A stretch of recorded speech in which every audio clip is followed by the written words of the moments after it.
Hello students, welcome to Cerebral Learning Institute. Myself doctor Shahzad आलम।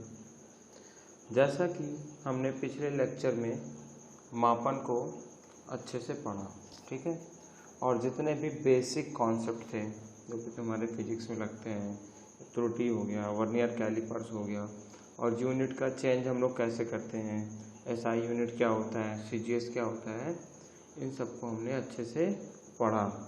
अगर पिछला video किसी का छूट गया हो तो आपको डिस्क्रिप्शन में लिंक मिल जाएगी, आप वीडियो देख सकते हैं पुराना, ठीक है। आज हम लोग बात करने जा रहे हैं सदिश एवं अदिश राशियाँ। क्या होता है सदिश और क्या होता है अदिश, ठीक है। देखो यहाँ से क्या है, एक क्वेश्चन आने का चांस रहता है और ये बहुत आसान सा चैप्टर होता है, खाली समझना है तुम लोग को। बहुत आसान सा एक क्वेश्चन आता है, यहाँ से एक क्वेश्चन तुम्हारा आता है ज़रूर यहाँ से, ठीक है। तो सदिश को क्या बोला जाता है, वेक्टर, और अदिश को क्या बोलते हैं, स्केलर, ठीक है। देखो अदिश राशियाँ क्या होती हैं, क्या स्केलर क्वांटिटी, जिन राशियों को व्यक्त करने के लिए केवल परिमाण की आवश्यकता होती है, दिशा की नहीं। अर्थात ये राशियाँ दिशा परिवर्तन के कारण परिवर्तित नहीं होती हैं। मतलब कि ऐसी राशि जिसमें क्या हो, खाली परिमाण हो, दिशा कोई फिक्स, मतलब उसकी दिशा ही ना हो। वो क्या है, इधर भी जा सकता है, इधर भी जा सकता है, इधर भी जा सकता है, इधर भी जा सकता है, इधर इधर इधर क्या है, कहीं भी जा सकता है, इसकी कोई दिशा नहीं है, खाली क्या है, इसका परिमाण होगा, ठीक है। वो क्या होता है हमारा अदिश राशियाँ। इसके एग्जाम्पल आप अच्छे से, जो इम्पोर्टेंट एग्जाम्पल होंगे उस पर ध्यान रखना है, ऐसा क्वेश्चन पूछा गया है, बहुत आसान सा क्वेश्चन। देखो लंबाई होती है, क्या लंबाई के पास कोई डायरेक्शन या कोई दिशा होती है, नहीं होती भाई। दूरी, दूरी अभी दूरी जो होता है, देखो दो चीज होता है, एक दूरी होता है और एक क्या होता है, विस्थापन, ठीक है। अगर दूरी और विस्थापन जिसका क्लियर ना हो तो हमने क्लास 9 की वीडियो डाली है हिंदी में वर्सी चैनल पे, तो आप लोग वहाँ से जाके दूरी और विस्थापन को अच्छे से समझ सकते हैं। जो दूरी होता है इसके पास दिशा नहीं होती है, जबकि विस्थापन क्या होता है, इसके पास दिशा होती है, ठीक है। एकदम अच्छे से याद रखना, दूरी पूछ सकता है। दूरी हो गई अदिश। द्रव्यमान हो गया, क्या भाई हमारा कुछ मास है, मान लिया किसी भी कोई भी चीज़ है, उसका मास क्या, उसका कोई डायरेक्शन या कोई दिशा होता है, नहीं। समय, समय की कोई दिशा, क्या समय आगे पीछे चल सकता है, नहीं। समय तो एक हमेशा क्या है, कंटिन्यू होता है, हमेशा क्या है, आगे की तरफ बढ़ता है। चाल, चाल को हम लोग क्या बोलते हैं इंग्लिश में, स्पीड बोलते हैं, ठीक है। स्पीड के पास भी क्या होती है, डायरेक्शन नहीं होगी, खाली क्या होता है, परिमाण। कार्य हो गया, विद्युत धारा, विद्युत धारा वाला इंपॉर्टेंट है, एक ये इंपॉर्टेंट हो गया, एक चाल हो गया, और एक क्या हो गया, दूरी। इतना तो तुम्हें पता होना चाहिए, क्योंकि इन तीनों में क्या होता है, कंफ्यूजन, तो लोग गलत करके आते हैं। देखो अगला क्या है, सदिश राशियाँ, जिसको क्या बोलते हैं, वेक्टर। वेक्टर जिन राशियों को व्यक्त करने के लिए परिमाण एवं दिशा, अदिश में क्या था, खाली परिमाण, लेकिन सदिश में क्या हो जाएगा, सा मतलब क्या होता है, साथ, दिश मतलब दिशा, तो दिशा के साथ, दिशा के साथ जो राशियां होंगी उनको क्या बोलते हैं, सदिश या वेक्टर। इसमें क्या होता है, परिमाण एवं दिशा दोनों की आवश्यकता होती है, अर्थात ये राशियां दिशा परिवर्तन के कारण परिवर्तित हो जाती हैं। देखो यहाँ क्या है, यहाँ तो कोई दिशा है नहीं भाई, तो जिधर जा रहा है वो क्या होगा, उधर ही जाता चला जाएगा। लेकिन यहाँ क्या है, मान लिया कोई वेक्टर है या कोई सदिश है, वो क्या है, इधर जा रहा है, अभी उसकी क्या है, दिशा इधर है, और क्या है, परिमाण भी इधर है। मान लिया इसकी क्या किया, दिशा को हमने चेंज कर दिया, दिशा को चेंज ऐसे कर दिया, तो ये अब क्या करेगा, ऐसे घूम जाएगा। तो यही कह रहा है, ये दिशा परिवर्तन के कारण परिवर्तित हो जाती है। उदाहरण बहुत इंपॉर्टेंट है। पहला क्या होता है, विस्थापन, दूसरा क्या होता है, वेग। वेग को हम लोग क्या बोलते हैं, वेलोसिटी। त्वरण हो गया, बल हो गया, भाई बल है, जैसे मान लिया कि एक ब्लॉक रखा हुआ है, इस पे कोई इंसान यहाँ खड़ा है ऐसे, वो क्या इस पे एक बल लगा रहा है, तो यहाँ पास मान लिया बल F लगा रहा है, तो ये क्या फोर्स F लगा रहा है, तो क्या इसकी तो डायरेक्शन है ना, वो किधर लगा रहा है बल, इधर साइड लगा रहा है ना बल, इधर साइड लगा रहा है, तो इसकी क्या होती है दिशा। अगर इधर से खड़े होके लगाएगा तो वो क्या लगाएगा, इधर भी लगा सकता है, अगर पुश करेगा यानी धक्का देगा, खींचेगा तो इधर लगाएगा। संवेग हो गया या विद्युत क्षेत्र। इस चीज से कंफ्यूज ना होना, एक जगह लिखा है विद्युत धारा और एक जगह क्या लिखा है विद्युत क्षेत्र। ठीक है, विद्युत क्षेत्र जो होता है वो क्या है सदिश है, और विद्युत धारा है जिसको क्या बोलते हैं करंट। ये क्या है तुम्हारी अदिश राशियां। देखो आगे बढ़ते हैं हम लोग। सदिश निरूपण जिसको क्या बोलते हैं वेक्टर नोटेशन। वेक्टर नोटेशन मतलब क्या हो, वेक्टर को हम कैसे बनाते हैं। तो पहली बात तो ये कि वेक्टर को क्या हम एक तीर से दर्शाते हैं। ठीक है, जो ये तीर होता है, ये एरो जो होता है, ये क्या होता है इसका दिशा होता है। ठीक है, और जो ये तीर की जो लंबाई होती है ये क्या होता है इसका परिमाण होता है। ठीक है, मान लिया अगर ये क्या है इसका परिमाण कितना a है, तो इसको वेक्टर फॉर्म में जब हम लिखते हैं सदिश क्या हो जाएगा a वेक्टर, यानी अगर ऐसा कहीं लिखा हुआ तो ये क्या है सदिश राशि है। ठीक है, और कोई भी सदिश राशि क्या होती है, सदिश राशि के पास क्या होता है परिमाण, परिमाण होता है और साथ में क्या होता है दिशा इनटू दिशा। अब आगे देखो कुछ इंपॉर्टेंट कुछ नोट पॉइंट है। ठीक है, ये नोट पॉइंट हमको जानना है। तो शून्य सदिश या इसको क्या बोलते हैं, शून्य मतलब जीरो, सदिश मतलब वेक्टर, जीरो वेक्टर या इसको क्या बोला जाता है नल वेक्टर। तो एक क्वेश्चन तो तुम्हारा यहीं से बन सकता है, डायरेक्टली पूछ लेगा कि शून्य सदिश क्या होता है, ऐसे करके दिया रहेगा एग्जाम्पल। एक जगह लिखा रहेगा, एक जगह लिखा रहेगा 1, एक जगह लिखा रहेगा 8, एक जगह लिखा रहेगा 7, सॉरी 7 नहीं, एक जगह लिखा रहेगा 0 और एक जगह लिखा रहेगा 0 वेक्टर। अब तुमसे पूछ लिया क्वेश्चन में कि कौन सा इसमें से सदिश है, तो भाई 1 8, अब 1 8 तो मान लिया चलो नहीं है क्योंकि इसके पास क्या है खाली परिमाण। अब यहाँ पास एक जगह 0 दिया हुआ है और एक जगह 0 वेक्टर दिया हुआ है, तो हम क्या मारेंगे, या मान लिया एक जगह पे 0 नहीं दिया है, यहाँ पास तुमको दे दिया है इनमें से कोई नहीं। ठीक है, इनमें से कोई नहीं दे दिया है, हम क्या मारेंगे 0 वेक्टर। 0 क्या होता है, वेक्टर होता है जिसको क्या बोलते हैं नल वेक्टर या शून्य सदिश। ऐसा सदिश जिसका परिमाण क्या हो शून्य हो, शून्य सदिश कहलाता है। इसकी दिशा क्या होती है अनिश्चित होती है, यानी अभी ये क्या है यहाँ से रुका हुआ है, इसका परिमाण भी क्या है शून्य है और इसकी दिशा भी निश्चित नहीं होती। यानी कि अगर इसको परिमाण मिल जाए तो क्या है इस दिशा में भी जा सकता है, इधर भी जाएगा, इधर भी जाएगा, इधर भी जाएगा, यानी कि जिस दिशा में जाने लगेगा तो फिर क्या होगा उसी दिशा में ये जाएगा। इसको डिनोट कैसे करते हैं 0 वेक्टर से। अगला देखो क्या है एकांक सदिश, जिसको क्या बोलते हैं यूनिट वेक्टर। यूनिट का मतलब क्या होता है समझते हो, इकाई, या जो लिखा हुआ एकांक ना, इकाई और एकांक क्या है दोनों सेम है, इसके बारे में देखते हैं। वह सदिश जिसका परिमाण क्या हो 1 होता है। यह हमेशा ध्यान रखना कि जो तुम्हारा एकांक सदिश होता है उसका परिमाण क्या होता है 1 होता है, एकांक सदिश कहलाता है। यदि a एक सदिश है जिसकी दिशा a की दिशा में, तब दिशा में एकांक वेक्टर, देखो एकांक वेक्टर को a कैप से लिखा जाता है। ठीक है, इसको हम लोग कैसे लिखते हैं, a लिखा हुआ है इसको ऊपर क्या करते हैं कैप बना लेते हैं, तो ये हमारा क्या होता है एकांक सदिश। इसका परिमाण कितना होता है 1, परिमाण क्या होता है 1, नाम में ही लिखा हुआ एकांक है ना। इसको क्या है कैप से, कोई भी वेक्टर मान लिया b लिख दिया है, b को कैप से लगा दिया तो ये क्या है एकांक। i वेक्टर लिखा हुआ उसको कैप लगा दिए, ये भी क्या है एकांक सदिश है। j वेक्टर लिखा हुआ उसको कैप लगा दिए, ये भी क्या है एकांक सदिश है। k वेक्टर लिखा उस पर कैप लगा दिया, क्या है एकांक सदिश है। इनका परिमाण क्या होता है 1 होता है। ठीक है, आगे बढ़ते हैं हम लोग। अब देखो सदिशों का योग है, अब इनका योग कैसे करना है ठीक है। मान लिया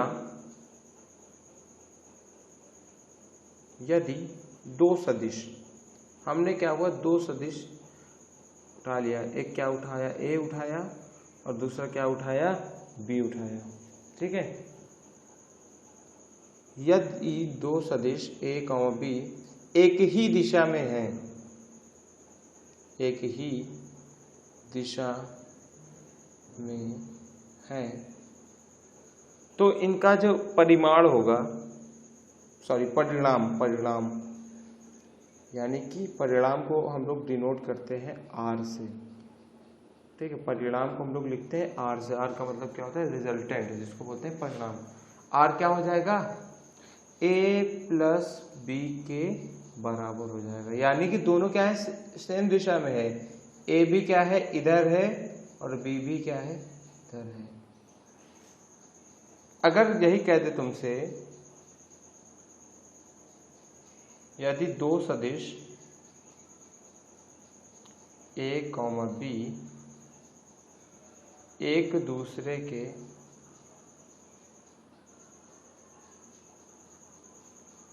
विपरीत दिशा में है,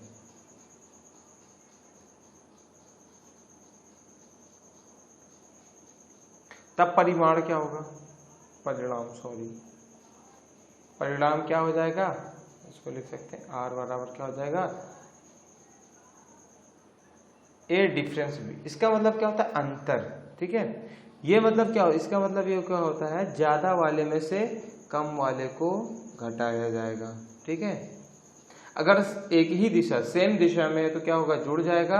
अगर एक दूसरे के विपरीत है, मान लिया कि हमारा क्या है, ए इधर है और ये बी क्या है, इधर है, और ए क्या है, बी से बड़ा है, हमने मान लिया ए क्या है, बी से बड़ा है, तो ए में से क्या करेंगे, बी को घटा दिए। अगर कह देता बी क्या है, ए से बड़ा है, तो हमारा परिमाण क्या आता, परिणाम क्या आता, बी माइनस ए, ठीक है। अगर क्या है, बी से बड़ा होता, ठीक है। अब देखो यहाँ पास क्या है, सदिशों के योग के नियम, दो नियम हम लोग पढ़ेंगे। पहला नियम क्या है, त्रिभुज का नियम, बहुत ज्यादा इंपॉर्टेंट नहीं है, ठीक है। इसमें क्या होता है, इसे सिर पूंछ का नियम भी कहा जाता है, पूछ सकता है सिर पूंछ का नियम किसे कहते हैं, तो वो क्या होता है, त्रिभुज का नियम। इसमें क्या होता है, एक सदिश के सिर पर दूसरे की पूंछ इस प्रकार रखते हैं कि उनकी दिशा अपरिवर्तित रहे, यानी कि मान लिया दो वेक्टर हमको दे दिया है, यहाँ से हम लिखते हैं, एक ए दे दिया है और एक क्या ऐसे कोई वेक्टर दे दिया हमको, बी वेक्टर, दो वेक्टर दे दिए हैं और इनको क्या करना है, जोड़ना है। तो इसको हम ऐसे बना सकते हैं, कह रहा है एक सदिश के सिर पर दूसरे की पूंछ इस प्रकार रखते हैं कि उनकी दिशा अपरिवर्तित रहे। देखो दिशा क्या है, ए वाले की वैसे ही है, बी वाले की ये क्या होगी, बी, और हम दोनों सदिश का एक परिणामी सदिश मिलता है। तो जो तीसरा वेक्टर होगा या जो तीसरा सदिश है वो कहाँ है, ए की पूंछ से उठाते हैं और बी के सिर से मिला देते हैं। तो ये हमारा ये जो वेक्टर होता है तीसरा वेक्टर, इसको क्या बोलते हैं, आर वेक्टर। आर मतलब क्या होता है, परिणामी वेक्टर या परिणामी सदिश हो जाएगा, ठीक है। अब यहाँ पास अगर देखा जाए, इस एंगल को हम लोग कुछ अल्फा मान लेते हैं, इसको मान लिया थीटा, तो ये एंगल हमारा क्या हो जाएगा, पाई माइनस का थीटा, ठीक है। तो बस इसके बारे में इतना ही है, यहाँ से कोई तुम्हारा क्वेश्चन नहीं लगाना है, जो अभी ट्रिक बताएंगे तुम लोगों को वहाँ से तुम्हारे क्वेश्चन निकल आएंगे, ठीक है। आगे बढ़ते हैं हम लोग, समांतर चतुर्भुज का नियम, यही है तुम्हारा असली, यहीं से तुम्हारा क्वेश्चन सारे निकल जाएंगे, ठीक है। इसमें क्या होता है भाई, मान लिया कि कोई दो सदिश ले, इसमें देखो समांतर चतुर्भुज क्या होता है, इसमें दो सदिश को पूंछ से जोड़ते हैं। मान लिया कि सेम वही कंडीशन उठा लेते हैं ये हमारा क्या मान लिया ए वेक्टर है, और यहाँ पास हमको क्या हुआ एक वेक्टर ऐसे कोई दे दिया है बी वेक्टर। अब क्या है, इनको जोड़ना है, इनको क्या है जोड़ना है। तो हम लोग क्या बनाते हैं, एक ए ले लिया और दूसरा वेक्टर क्या करेंगे, उसी की पूंछ से जोड़ दिया। ठीक है, जोड़ने के बाद क्या करेंगे हम लोग, एक समांतर चतुर्भुज को कंप्लीट करते हैं, जिसको इंग्लिश में क्या बोला जाता है, पैरेललोग्राम। अब जो ये पैरेललोग्राम का ये क्या होता है, डायगोनल इसको बोलते हैं।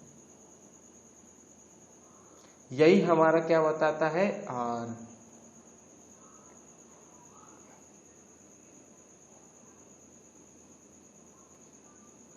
इसको मान लीजिए हमारा क्या है, बी वेक्टर है, ये क्या है हमारा ए वेक्टर है। ठीक है, अब यहाँ पर आर वेक्टर क्या हो जाएगा, ए वेक्टर प्लस बी वेक्टर हो जाएगा ना। तो और यहाँ पास देखा जाए एंगल, तो ये एंगल हमारा यहाँ से यहाँ तक का एंगल क्या मान लिया हमने, थीटा। ठीक है, तो यहाँ पास हमारा जो आर आता है, आप लोगों को इसका फार्मूला याद रख लेना है। ठीक है,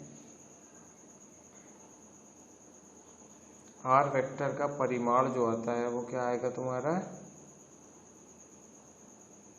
अगर इसको कैपिटल ए मान लिए, ये क्या है, इसको कैपिटल बी मान लो। ठीक है, ए मान लो कैपिटल, इसको बी मान लो, तो ये हमारा उत्तर आता है ए square plus B square plus का 2ab कॉस थीटा।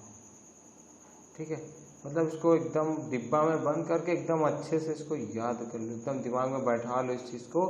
क्वेश्चन ज़्यादातर तुम्हारे कहाँ से लगेंगे, यहीं से लग जाएंगे। ठीक है, यहाँ पर जो थीटा होता है, थीटा क्या होता है, दोनों वेक्टर के बीच का कोण होता है, बीच का कोण।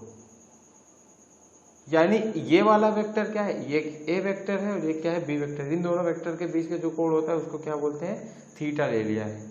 मान लीजिए अगर तुमसे पूछ लिया जाए कि ए वेक्टर और परिणामी वेक्टर यानी आर वेक्टर के बीच का एंगल क्या होगा, ये एंगल तुमसे पूछ लिया ए वेक्टर और आर के बीच, तो इस एंगल को हम लोग क्या मान लिए, अल्फा। तो यहाँ पास अल्फा के लिए एक सीधा सा फार्मूला है, वो याद करने का तरीका हम बता देंगे। tan अल्फा बराबर क्या होता है, बी साइन थीटा अपॉन में a plus b cos theta. Trigonometry तो इतनी आती ही होगी तुम लोग को। यानी tan अल्फा के लिए पूछा तो क्या, b का जो इसके परपेंडिकुलर है या इसके अभिलंबवत है उसका साइन थीटा अपॉन में a प्लस जो उसके विलंबवत है उसका कॉस थीटा। यानी b का ही क्या लेगा, साइन थीटा लेगा, और b यानी जिसका हम एंगल देख रहे हैं उसके क्या लंबवत देखेंगे, लंबवत क्या है, b है, b का ही दोनों लेंगे, साइन थीटा और कॉस थीटा। लिखने का तरीका क्या है, ऊपर b साइन थीटा, नीचे a प्लस में b कॉस थीटा। ठीक है, यहाँ से क्या होगा, हमारा क्वेश्चन निकल जाएगा सारा। ठीक है, यहाँ पास क्या होता है, कुछ रिजल्ट हैं। अगर ये वाला फार्मूला हम उठा लें तो यहाँ पास हम लोग को कुछ जो फिक्स रिजल्ट है तुमको क्या है दिमाग में याद रखना है इसको, मतलब याद नहीं, समझ लोगे तो याद रहेगा। मान लिया यदि थीटा क्या कर दिया जाए, 90 डिग्री कर दिया जाए, यानी कि यदि थीटा क्या किया, 90 डिग्री। मान लिया एक ये वेक्टर ए हो गया और यहाँ क्या हो गया हमारा बी वेक्टर, यहाँ एंगल क्या हो गया, 90 डिग्री हो गया। ये बनाएंगे हम लोग चतुर्भुज, तो ऐसे बन जाएगा ना। तो आर का हम लोग फार्मूला क्या पढ़ के आए हैं, अंडर रूट क्या होता है, ए square plus B square plus का 2ab कॉस थीटा। तो यहाँ पास क्या रखेंगे, a square plus B square plus का 2ab कॉस थीटा। तो कॉस 90 दिया हुआ है ना, कॉस 90 डिग्री की वैल्यू क्या होती है, 0। तो यहाँ पास क्या रखेंगे, अरे आगे कर लो, 2ab कॉस 90 डिग्री, और कॉस 90 की वैल्यू क्या होती है, 0। 0 का इसमें आपस में गुणा करेंगे सब क्या हो जाएगा, इतना हमारा क्या हो जाएगा 0। तो हमारा r क्या आ जाता है रूट में a² प्लस b²। ठीक है, इसको याद रखना तुम लोग को। ठीक है,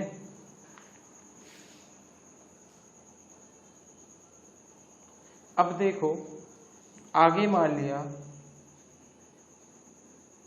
यदि थीटा क्या ले लिया है 0 डिग्री। ठीक है, यानी कि ए भी तुम्हारा क्या होगा इधर होगा और बी भी तुम्हारा क्या होगा इधर। तो आर का इसका हम लोग सीधा सीधा फार्मूला क्या पढ़ गए हैं, ए वेक्टर प्लस का बी वेक्टर। ये जो होता है तुम्हारा आर वेक्टर का परिमाण होता है। ठीक है, यानी जो ये इसका निशान होता है इसको क्या बोला जाता है मॉड। मॉड का मतलब क्या होता है परिमाण। ठीक है, परिमाण अगर पूछ लेगा तो तुमको ऐसे ही लगाना है। अगर 180 डिग्री पे हो जाए और ये हमारा क्या होता है, यही क्या होता है परिमाण की अधिकतम वैल्यू होती है। अधिकतम, ये हमारा क्या होता है परिमाण अधिकतम होता है। ठीक है, सबसे ज्यादा परिमाण कब होता है 0 डिग्री पर। और कैसे होगा, दो वेक्टर को क्या होगा जोड़ देंगे, सीधा सीधा जोड़ देंगे। यदि थीटा क्या कर दे 180 डिग्री, यानी मान लिया ए वेक्टर को इधर कर दिया और बी वेक्टर को क्या किया इधर कर दिया, तो यहाँ पास हमारा जो परिमाण आएगा वो क्या आएगा ए वेक्टर माइनस का बी वेक्टर। ये जो होता है ये क्या आता है न्यूनतम। सबसे क्या होता है न्यूनतम आता है, न्यूनतम परिमाण। न्यूनतम वाले में क्या करेंगे घटा देंगे और अधिकतम वाले में क्या करते हैं दोनों को साथ साथ जोड़ देते हैं। ठीक है, आगे बढ़ते हैं हम लोग। अब देखो यहाँ पास क्या है सदिशों का वियोजन। मान लिया यहाँ पास क्या है तुम्हारा कोई सदिश है ए वेक्टर है कोई। अब क्या हुआ यहाँ पास हमको क्या करना है, इसके दो हिस्से बांटना है, दो हिस्से करना है, दो हिस्से।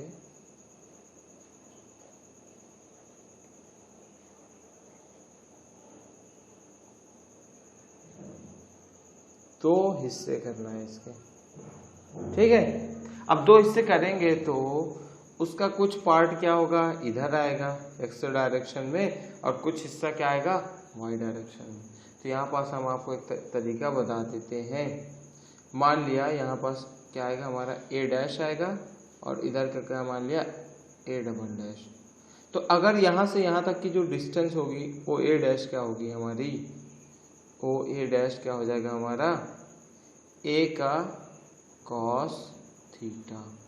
यानी जिधर एंगल थीटा होगा, एंगल जैसे इधर थीटा है तो इधर वाला जो कंपोनेंट होगा इसका वो क्या होगा कॉस थीटा होगा। ठीक है, और उसके जस्ट परपेंडिकुलर वाला जो कंपोनेंट होता है वो क्या हो जाता है साइन थीटा, ए साइन थीटा। इसको याद रखना है, जिधर एंगल रहेगा उधर क्या लिया जाएगा कॉस थीटा और जिधर उसके उल्टा वाला उसके परपेंडिकुलर वाला क्या लेंगे साइन थीटा। मान लिया इसी सवाल में क्या करता, जो ये ए वेक्टर है अब की क्या करता एंगल इधर ले लिया है। ठीक है, तो अब इधर जो आएगा ये इधर जो आएगा वो इधर क्या आएगा ए साइन थीटा आएगा और इधर जिधर थीटा लिया जाता है उधर क्या आता है कॉस थीटा। इस चीज को याद रखना काम आएगा बहुत अभी आगे। ठीक है, तो समझ में आया। देखो इतना ही है वेक्टर में आप लोगों के लिए, बहुत इंपॉर्टेंट है। एक क्वेश्चन आने का चांस होता है और बहुत आसान सा क्वेश्चन आता है, कोई कठिन सा क्वेश्चन नहीं आता। जैसा कि हमने देखा है कि प्रीवियस ईयर वाले में बहुत आसान आसान से क्वेश्चन दिए हुए हैं। ठीक है, तो देखो पहला यहाँ पास पहला प्रश्न क्या है 12 न्यूटन तथा 5 न्यूटन के दो बल दिया हुआ है। मान लिया कि एक F1 है वो कितना है 12 न्यूटन का। तरीका देख लो, ऐसे ही सारे क्वेश्चन लगाओ एकदम आसानी से निकल आएगा। और F2 क्या दिया हुआ है 5 न्यूटन है। दो बल अल्फा कोण बनाते हुए कार्यरत हैं और उनका परिणामी क्या है 13 न्यूटन है। आर कितना है 13 न्यूटन है। और उन दोनों के बीच का क्या है, तो दोनों बलों के बीच का कोण अल्फा कोण बनाते हुए कार्यरत है, उनका परिणामी तो दोनों बलों के बीच का कोण क्या है। ये क्वेश्चन पूछा है, 1 मिनट ना, ठीक है। बीच कोण यानी कि कोण क्या है, मतलब कि अल्फा हमको बताना है, अल्फा कितना आएगा। तो ये कंडीशन पता कैसे है, मान लिया एक कोण इधर ले लिया है 12 न्यूटन, एक फोर्स इधर ले लिया 12 न्यूटन और इधर ले लिया 5 न्यूटन। इनके बीच के कोण क्या है अल्फा, और ये क्या है हमारा परिणाम बराबर कितना है 13। तो कुछ नहीं, तुमको एकदम सीधा सा फार्मूला लगाना है भाई, पढ़ाया गया है। आर बराबर क्या होता है, यहाँ पास आर बराबर क्या हो जाएगा F1 का स्क्वायर प्लस F2 का square plus 2F1 F2 cos alpha, क्योंकि यहाँ पास एंगल क्या दिया अल्फा। आर हमको पता है कितना 13। एक तरफ एक काम करते हैं, दोनों तरफ स्क्वायर करते हैं, दोनों तरफ क्या करते हैं स्क्वायर। तो स्क्वायर करेंगे दोनों तरफ, तो ये क्या आ जाएगा हमारा आर स्क्वायर बराबर क्या आ जाएगा, इधर क्या होगा पूरा रूट हट जाएगा, इधर का स्क्वायर करेंगे तो रूट हट जाएगा। F1 का स्क्वायर प्लस F2 का square plus 2F1 F2 cos alpha. R का स्क्वायर, आर कितना है 13, 13 का जब हम स्क्वायर करते हैं तो क्या आता है 169। F1 कितना है हमारा यहाँ पास 12, 12 का जब स्क्वायर करेंगे तो क्या आएगा 144 प्लस F2 कितना है हमारा यहाँ पास 5, 5 का स्क्वायर करेंगे तो क्या आएगा 25 प्लस 2 गुणे F1 कितना है हमारा 12 गुणे F2 कितना है 5 इंटू कॉस अल्फा। 144 और 25 को जोड़ते हैं तो क्या आता है 169। इधर आएगा क्या होगा, इसमें से घट जाएगा तो यहाँ पास क्या बचेगा 0, और यहाँ क्या बचेगा 120 कॉस अल्फा। एक काम करते 120 को क्या करें 0 से डिवाइड कर देंगे तो हमारा तब भी क्या आएगा 0 ही आएगा, ठीक है, तब भी हमारा उत्तर क्या आएगा 0। तो कॉस अल्फा बराबर हमारा क्या आ रहा है 0, तो यानी अल्फा बराबर क्या हो जाएगा 90 डिग्री। जैसा कि हम लोग पढ़ गया है ना, कॉस 90 क्या होता है 0 ना, तो वही जो 90 है उसी की जगह पर क्या लिखा हुआ है अल्फा, कॉस अल्फा बराबर क्या रहा है 0, तो 90 डिग्री। अब ये आ रहा है भाई डिग्री में। अब डिग्री को रेडियन में, मैंने इससे पहले लेक्चर में, हमारा जो मापन का पहला लेक्चर है उसमें मैंने बहुत अच्छे से समझाया है कि डिग्री को कैसे रेडियन में बदला जाए। अगर आप लोग को देखना हो तो वो लेक्चर आप डिग्री को रेडियन में कैसे बदला जाता है वहाँ बहुत अच्छे से समझाया गया है, ठीक है। अब यहाँ पर देखो 90 डिग्री लिखा हुआ है, तो इसको रेडियन में बदलने के लिए क्या करेंगे 90 डिग्री गुणे पाई बटे क्या करते हैं 180। 90 से 180 काट दिया कितना आया 2, तो हमारा उत्तर क्या आ जाएगा पाई बटे 2, डी वाला हमारा। अगला सवाल देखते हैं। यदि दो बल जिनमें प्रत्येक का मान 3 न्यूटन है, मान लिया एक बल F1 है जिसका मान क्या है 3 न्यूटन है, और एक बल क्या है F2 है जिसका बल क्या है मान लिया 3 न्यूटन है, उनके परिणामी बल का भी मान कितना है 3 न्यूटन। R बराबर भी क्या दिया हुआ 3 न्यूटन, तो हमसे क्या पूछ लिया थीटा क्या होगा, उन दोनों बलों के बीच कोण क्या होगा। तो लगाओ भाई R बराबर क्या होता है रूट में, यहाँ क्या आ जाएगा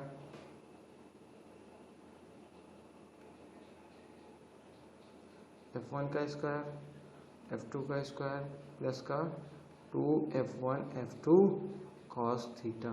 दोनों तरफ पहले क्या करो स्क्वायर कर लो, तो ये हमारा क्या आ जाएगा आर स्क्वायर का बराबर क्या हो जाएगा F1 का स्क्वायर F2 का square plus 2F1 F2 cos theta. अब सब क्या करें 3 3 पुट कर लो, तो यहाँ पास 3 का स्क्वायर करेंगे तो क्या आएगा 9। F1 कितना है 3, 3 का स्क्वायर करेंगे तब भी क्या आएगा 9। F2 भी कितना है 3, 3 का स्क्वायर करेंगे 9 प्लस 2 गुणे F1 हमारा कितना है 3 गुणे F2 कितना है 3 cos थीटा। यहाँ पर देखो 9 9 कितना हो गया 18, ये 18 इधर आएगा तो क्या आ जाएगा माइनस का 18 प्लस 9 बराबर कितना बचा 18 cos थीटा। माइनस का 18 में 9 का जोड़ देंगे तो हमारा क्या आ जाएगा माइनस का 9 बराबर क्या आ जाएगा 18 cos थीटा। या 18 को इधर भेज देंगे नीचे तिरछा गुणा करके, तो -9/18 बराबर क्या बचा, कॉस थीटा।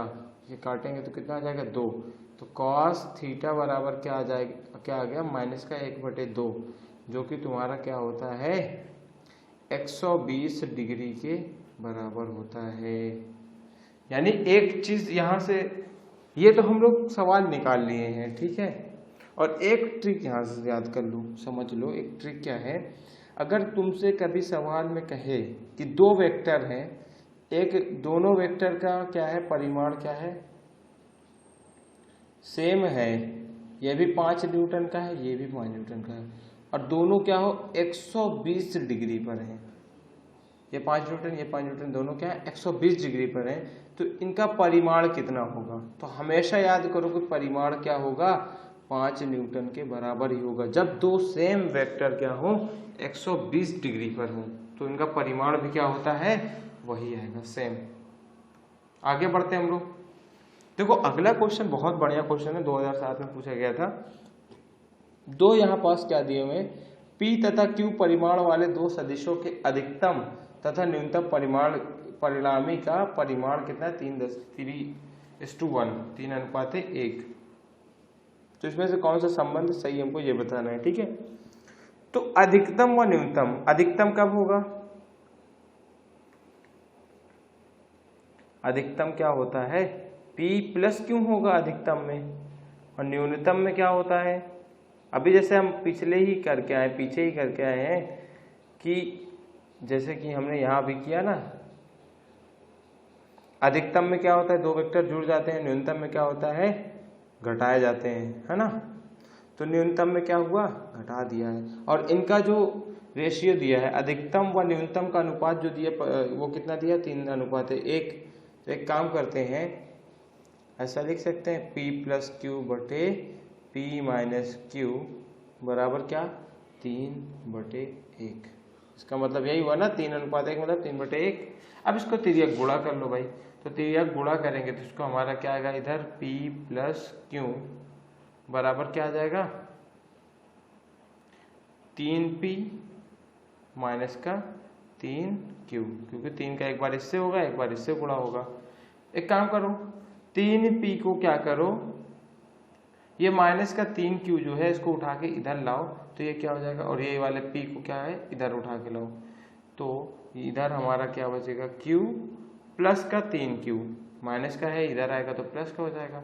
यहाँ पास क्या लिखा हुआ है 3P, और ये प्लस का P है तो आगे इधर लाएंगे तो क्या हो जाएगा माइनस का P, यानी 4Q बराबर क्या हो गया 2P। तो ये 2 से ये क्या हो जाएगा कट जाएगा, तो P बराबर हमारा क्या आ जाएगा 2Q।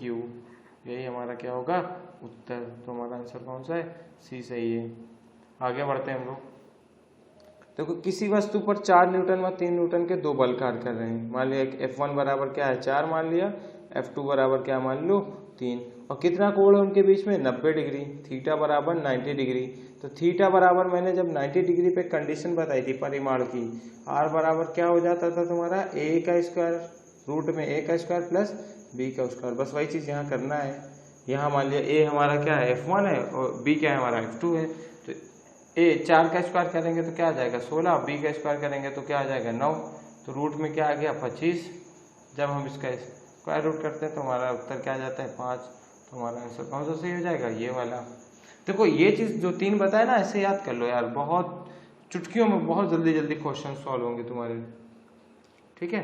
आगे देखो ये क्वेश्चन 2005 में पूछा गया है कि सदिश राशि कौन सी है।